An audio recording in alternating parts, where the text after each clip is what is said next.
Look, it was a tough game, a tricky pitch, I think.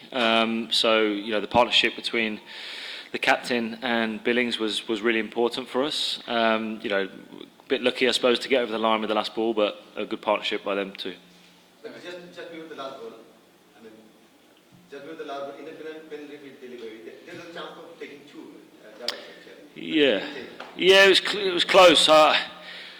I probably could have got back for two, would have been close, but then I was thinking it didn't make a difference really because we needed 7 to win. It wouldn't, if I'd not got back, we'd have still needed 6. So it wouldn't have made much difference in terms of what we needed off the last ball. So I was then tried to make the split decision that, my partner had only just come in and faced one ball. I'd faced a few. It's a little bit of potluck. It could have been either of us, but I felt like I'd take responsibility and give it a chance, and thankfully it worked. Folks, you have been through so many intense situations in the playing ground, but how do you rate the match you just finished with the 6? In where you place this moment in the wall of memories?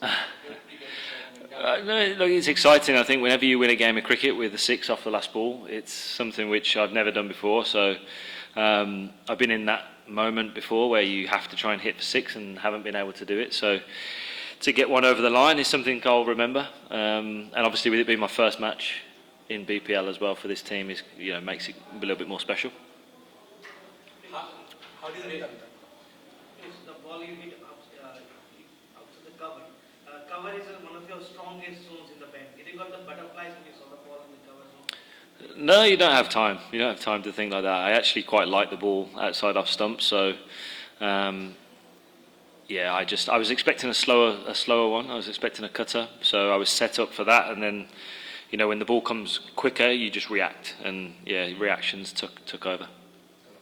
How do you rate this pitch? Is it ideal for T20? It depends. From a bowler's point of view, I'd love to bowl on that every day of the week. There was a little bit of movement with the new ball, a bit of bounce, a bit of carry. There was a bit of swing.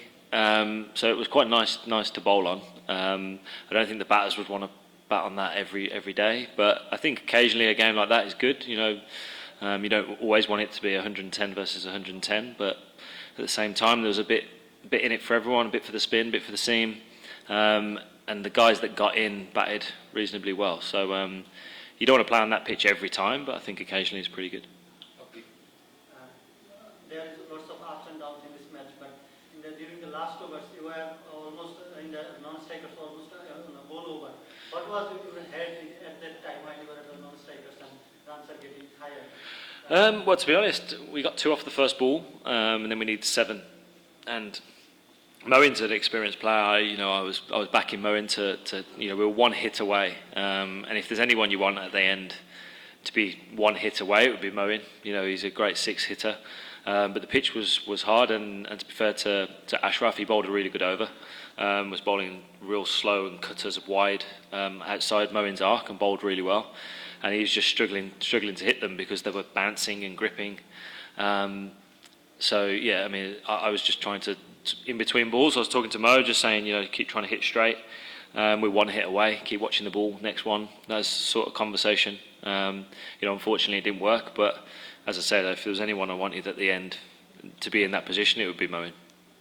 Yesterday's practice, you are showing mirrors to how to play the cutters actually, with your seaming delivery and slower delivery.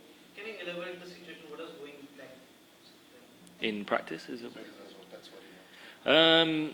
In practice, you're always talking to each other and trying to learn. I think, particularly for me, coming to these conditions, it's foreign. I'm not, I've played in Bangladesh many times with England, but coming here as an English player or a foreign player is always difficult to get used to conditions. So you try and soak up as much information from local players as to what works, what doesn't work, how to play certain deliveries, what deliveries work as a bowler. So, trying to just, even at my age, I'm getting towards the back end of my career, but you're always learning, always trying to develop. That's the conversations we've been having.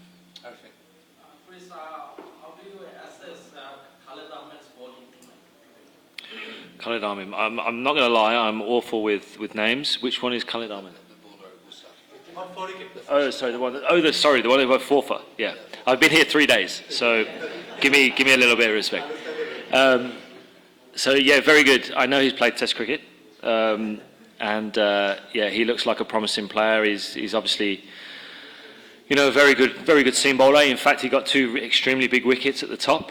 Getting the opener and then getting litondas was 2 big wickets at the top. You know, it meant that we could squeeze, and they didn't get away from us at any point. You know, and I think he was actually a little bit unfortunate not to get 5 first. So, good bowler, still learning, obviously, but yeah, a lot of talent.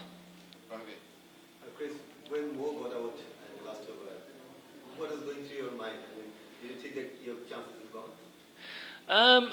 I mean, you do feel like a game is slipping away from you a little bit, but whenever you only need a hit, you know, whether it be 6 or 4 or whatever it is, I think I always try and put myself in the bowler's shoes, and you're always under pressure to defend the game and to win the game for your team, and it's always a tough moment to bowl 6 amazing deliveries, you know. So you try and put yourself in the bowler's shoes and realise that he's under pressure as well.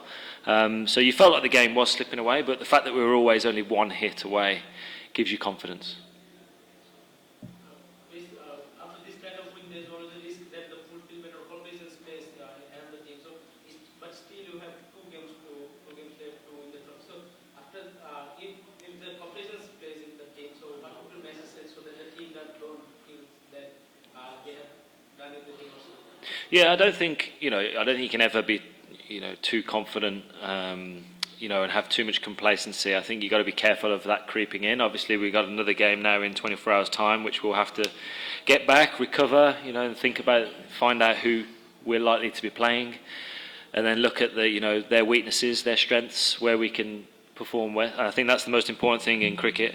You know, regardless of the format, once a game is gone, it's gone, and you know, everyone starts on 0 next game, whether it be batting or bowling. And you know, you've got to turn up the next day and put in another good performance. So that will be the message from the coaches and from the players, to just stay level, stay in the moment, focus on who we're playing next. This game's gone. Chris, being a bowler, were you assuming that Fahim Ashraf will try the offside corridor, or he's trying wide Yorker to stop you from making a 6? Were you expecting he's going to land the ball in that area? No, so I tried to think where I would bowl in that moment. You know, as a bowler, that's what you try and do. You try and think about where you would bowl. And generally, if you need 6 to win, a wide Yorker is a really good ball, because it's a hard ball to hit for 6. Obviously, you need to execute the delivery. But then also on that pitch, the slower ones were the hardest to hit. And for him, had bowled 5 slower balls, cutters. So I was expecting the cutter. I set for the cutter, and then when it was pace on, I just react. Last question. Chris, who convinced you or who talked with you to come into the people? And did Moin have a part in it? Yeah, Moin had a big part. Moin's been here a lot and played a lot, and then when I retired from international cricket, I wanted to experience some different leagues and different experiences, and this was one that I've never done before. So I was in comms with Moin, and Moin said that the team were keen for me to come. So yeah, we eventually got the deal done.